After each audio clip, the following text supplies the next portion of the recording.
వందే మాత్రం. నేను మీ journalist Navata. Welcome to our voice.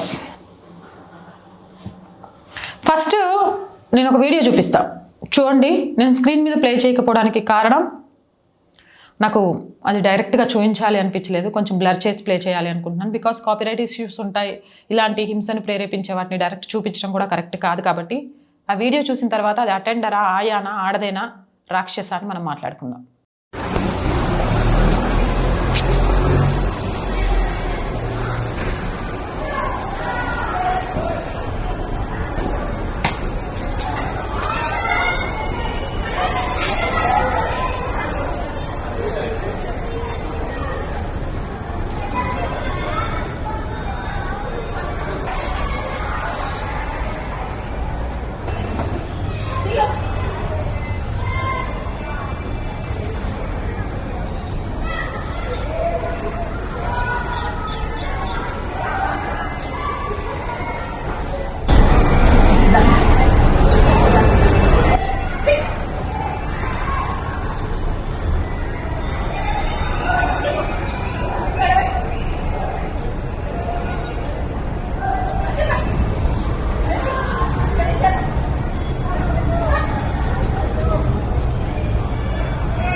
ఇది హైదరాబాద్ జీడిమెట్ల పరిధిలో జరిగింది.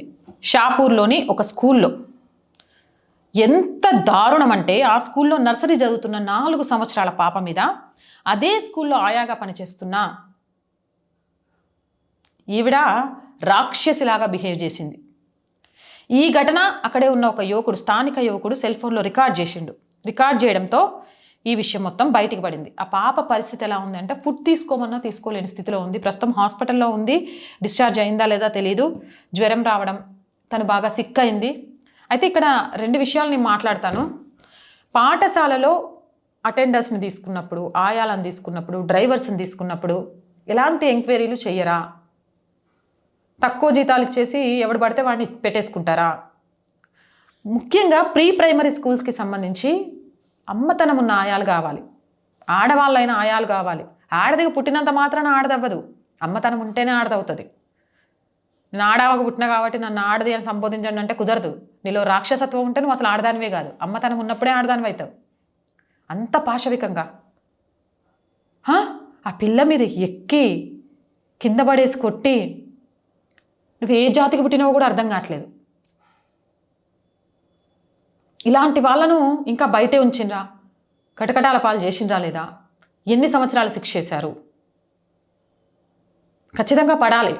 ఇంకో విషయం మనం మాట్లాడుకోవాల్సింది, స్థానికంగా ఉన్న ఒక వ్యక్తి, ఒక యువకుడు వీడియో తీయడం ద్వారా ఇది బయటకు వచ్చింది. తమ్ముడు, నువ్వు వీడియో తీయడం మంచి పని, ఇలాంటి వాళ్ళ గురించి సమాజానికి తెలిసింది.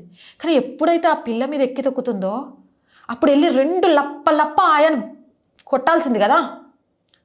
అరే, వీడియో తీసి దాన్ని సోషల్ మీడియాలో పెట్టి వైరల్గా చేసి, దానికంటే అక్కడ తప్పు జరుగుతున్నప్పుడు దాన్ని ఖండించడం చాలా ముఖ్యం కదా. అది ఎందుకు చేయలేకపోయావని కొంచెం బాధగా ఉంది. ఈ మధ్యకాలంలో నేను చాలా చూస్తున్నా, నడి రోడ్డు మీద హత్య చేస్తుంటే ఆ హత్య చేస్తున్న వాళ్ళ నుంచి, హత్యకు గురవుతున్న వాళ్ళని కాపాడటం వదిలేసి దాన్ని వీడియోలు తీస్తారు. ఎక్కడైనా అన్యాయం జరుగుతుంటే అది అన్యాయం జరుగుతుందని చెప్పడం వదిలేసి వీడియోలు తీసేసి సోషల్ మీడియాలో పెట్టుకుంటారు. తీయండి, 10 మందికి తెలియాలి అని అంటే అవి వీడియోల రూపంలో రావాలి. కానీ అక్కడ అడ్డుకోవాలి కదా. మనం అడ్డుకోకుండా ఒక వీడియోలు తీసినంత మాత్రాన మనం మంచి చేసినట్టు అయిపోద్దా? నువ్వు కనుక ఆయా 2 కింద తోసినప్పుడు ఆ వీడియో అట్లే పట్టుకొని వెళ్ళి ఆమెను గూబ గుయ్యమని కొట్టుంటే ఇంకా బాగుండేది. ఆ పిల్ల మీద ఎక్కి తొక్కి అంతా ఆ పిల్ల అవస్థలోకి వెళ్ళే సిచ్యువేషన్ వచ్చేది కాదు. సో సోషల్ మీడియాలో వీడియో వైరల్ చేయడానికి ఆలోచించే వాళ్ళు మానవత్వంతో ముందు కాపాడడానికి ఆలోచించండి. అండ్ ఆ స్కూల్ యాజమాన్యాన్ని మీరు ఆయాలను తీసుకునేటప్పుడు వాళ్ళకు కనీస అర్హతలు ఏముండాలని చూస్తారు? పిల్లలు చూసుకోవడం, బాత్రూంలోకి తీసుకెళ్లడమేగా వీళ్ళకి అర్హతలు ఏంటి అనుకుంటారా? ఇప్పుడు ఆ అబ్బాయి తీశాడు కాబట్టి ఇది బయటకు వచ్చింది. ప్రీ ప్రైమరీ స్కూళ్ళలో ఉండే పిల్లలు నిజంగా చెప్పుకోలేవరు. తల్లి ఒడి కంటే పాఠశాల బడి ఒక జ్ఞానవంతమైన పిల్లల్ని తయారు చేస్తుందని ఈ మధ్యకాలంలో 3-4 సంవత్సరాలు రాగానే బ్యాగులు ఇచ్చి తోసేస్తున్నారు. మరి మీరు వాళ్ళని ఏం చేస్తున్నారు? ఏం నేర్పిస్తున్నారు? ఎలాంటి వాళ్ళతో వాళ్ళ దగ్గర ఉంచుతున్నారు? భయభ్రాంతులకు గురయ్యేలాగా చేస్తున్నారు. ఇది ఎంతవరకు సమంజసం? స్కూల్స్లో మినిమం సూత్రాలు పాటించాలి కదా. పాటించకపోతే ఎలా? నేనైతే చెప్తున్నా, ఆమెకు బయటికి వచ్చే అర్హత లేదు. అది మామూలు శిక్ష కూడా పడొద్దు, కఠినమైన శిక్ష పడాలి. పసిపిల్లల మీద అంత ప్రవర్తించింది అంటే ఆమెలో రాక్షసత్వం ఎంతుంది అనేది అర్థం చేసుకోవచ్చు. ఇలాంటి వాళ్ళకి అసలు జనజీవన స్రవంతిలో బ్రతికే అర్హతే లేదు. అవునంటారా కాదంటారా? మీ అభిప్రాయం ఏంది? కామెంట్ సెక్షన్లో పెట్టండి. మోర్ వీడియోస్ కోసం ఛానల్ని వెంటనే సబ్స్క్రైబ్ చేయండి. ఆర్ వాయిస్ పొలిటికల్ 2 మన ఛానల్స్ అండి. So please subscribe our channels. Content బాగుంది అనిపిస్తే లైక్ చేయండి, షేర్ చేయండి. ఆర్థికంగా ఆర్ వాయిస్కి చేయూతనందించండి. ఆర్థికంగా మీరు చేసే సపోర్ట్ చాలా చాలా చాలా అవసరం అండి. సపోర్ట్ చేయాలి అంటే సబ్స్క్రిప్షన్ పక్కనే జాయిన్ అనే బటన్ ఉంది. 1 to 5 లెవెల్స్ ఉన్నాయి. ఏదో ఒక లెవెల్లో సపోర్ట్ చేయండి. లేదా స్క్రీన్ మీద గూగుల్ పే, ఫోన్పేతో పాటు అకౌంట్ డీటెయిల్స్ ఉన్నాయి. మీకు తోచిన సహాయాన్ని అందించవచ్చు. వ్యాపార ప్రకటనల కోసం 8328500576 నెంబర్ని సంప్రదించండి. జై హింద్, జై భారత్.